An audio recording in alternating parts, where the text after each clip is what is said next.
Hi, welcome back to the reading of the poem of the Man God, written by Maria Valtorta, Volume 2. Chapter 163. Dinner in the house of Eli, the Pharisee of Capernaum. 14th May 1945. Eli's house is very busy today. Servants and maidservants go and come, and amongst them there is little Elisha, a lively little child. Then there are two stately personages and two more. I know the former two, as they are the ones who went with Eli to Matthew's house. I do not know the latter two, but I hear them being called Samuel and Joachim.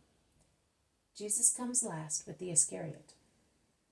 After solemn reciprocal salutations, there is the question, "Only with this one? And the others?" "The others are around the country. They will come in the evening."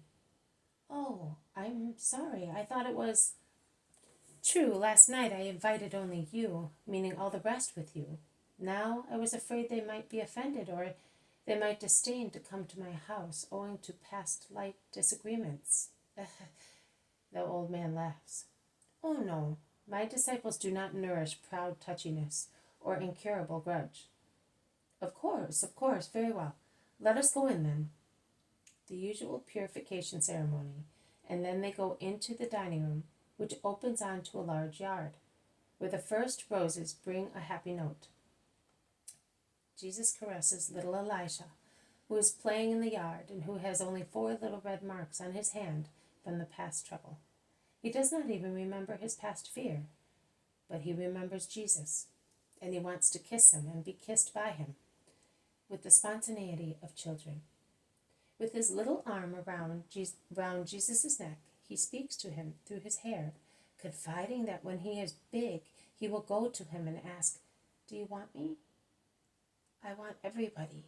Be good, and you will come with me." The little boy goes away bounding about. They sit at the table, and Eli wishes to be so perfect that he puts Jesus beside him, and on the other side Judas, who is thus between Eli and Simon, as Jesus is between Eli and Uriah. The meal begins. The conversation at first is inconsequential. It then becomes interesting. And since wounds are sore and chains are heavy, the talk turns to the eternal topic of the enslavement of Palestine by Rome. I do not know whether it was done deliberately or without any evil purpose.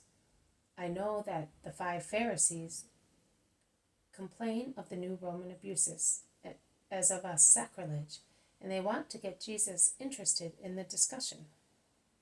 "You know, they want to pry into our income, down to the last coin, and as they have realized that we meet in a synagogue to speak about that and about them, now they are threatening to come in without any respect.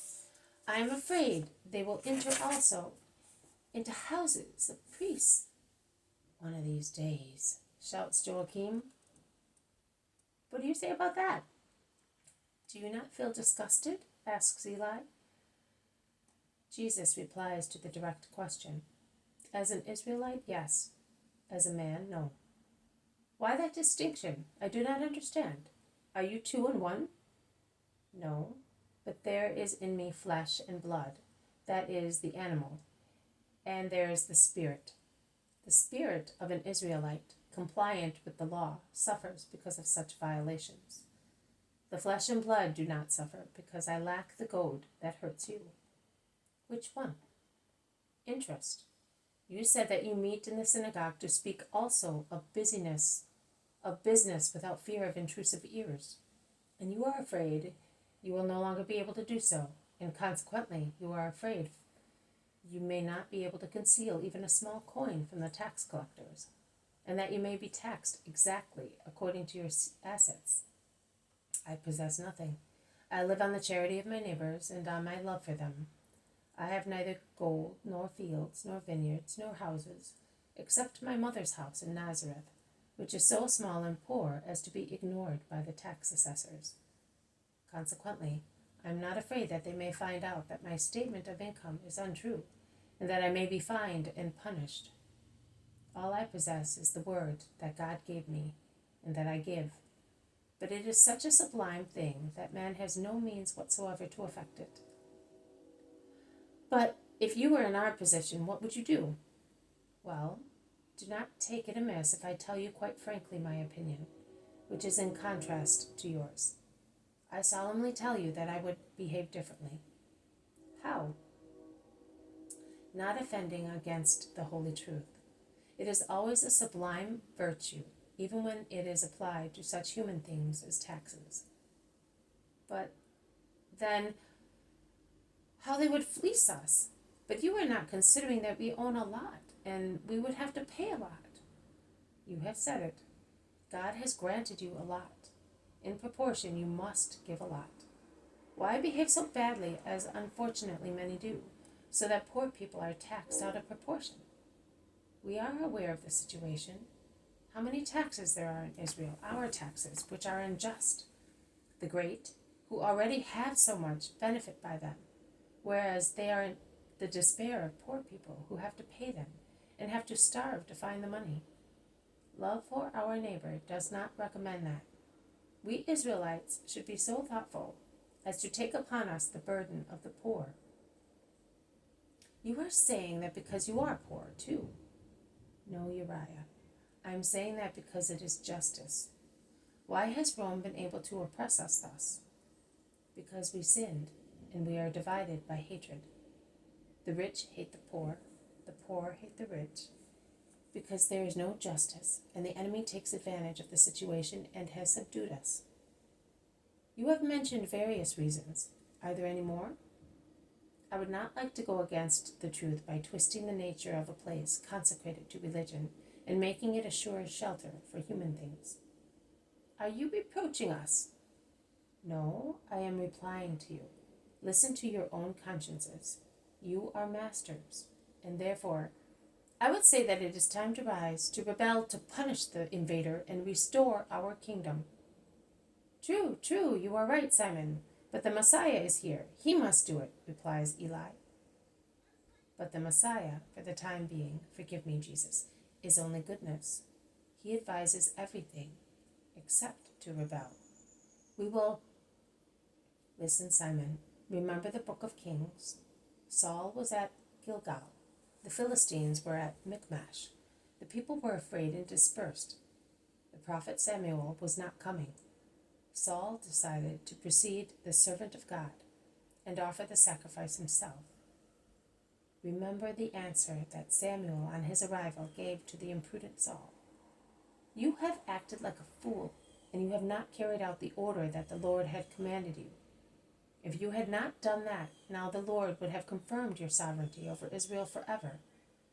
But now your sovereignty will not last. An untimely and proud action served neither the king nor the people. God knows the hour. Man does not. God knows the means. Man does not. Leave things to God and deserve his help by means of holy behavior. My kingdom is not a kingdom of rebellion and ferocity, but it will be established. It is not a preserve for a few people. It will be universal. Blessed are those who will come to it, who are not led into error by my poor appearance, according to the spirit of the world, and who will see the Savior in me. Be not afraid, I shall be king, the king who came from Israel, the king who will extend his kingdom all over mankind. But you, masters of Israel, must not misunderstand my words and those of the prophets who announce me. No human kingdom, no matter how powerful it may be, is universal and eternal. The prophets say that mine will be such. That should enlighten you on the truth and spirituality of my kingdom. I leave you, but I have a request to make to Eli. This is your purse. In a shelter of Simon of Jonas, there are some poor people who have come from everywhere. Come with me to give them the alms of love. Peace be with you all. Stay a little longer, begged the Pharisees. I cannot. There are people whose bodies and hearts are diseased, and they are waiting to be comforted. Tomorrow I will be going away. I want everyone to see me leave without being disappointed. Master, I am old and tired. Please go in my name. You have Judas of Simon with you, and we know him well. Do it yourself.